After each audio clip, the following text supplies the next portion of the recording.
السلام علیکم۔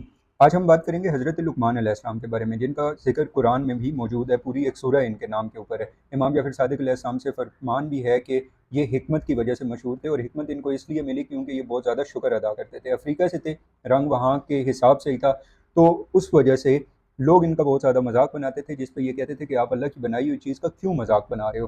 ان کے بچے بچپن میں ہی فوت ہو جاتے تھے۔ ایک بچہ بچا جس کو ان کی نصیحتیں ہوئیں، اور اس کے بعد وہی نصیحتیں بہت زیادہ مشہور ہو گئیں۔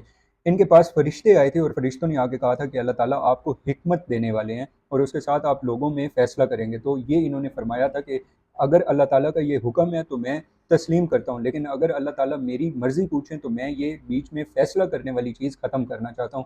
تو یہ بعد میں حضرت داؤد علیہ السلام کو مل گئی، اور حضرت داؤد علیہ السلام نے بعد میں یہ بھی کہا تھا کہ اے لقمان، یہ فیصلہ اتنا زیادہ مشکل ہوتا ہے کہ اکثر اوقات مجھے لوگوں کی تنقید بھی برداشت کرنی پڑتی ہے۔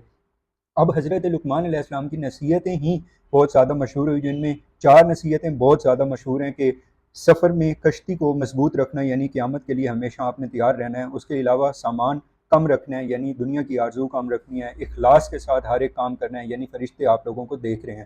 اس کے علاوہ زیادہ راہ جو ہے وہ زیادہ سے زیادہ رکھنا ہے، یعنی نیکیاں زیادہ سے زیادہ کرنی ہیں۔ انہی بیسس پہ رسول پاک صلی اللہ علیہ وآلہ وسلم کا بھی فرمان ہے کہ لقمان یقین کامل رکھنے والے شخص تھے۔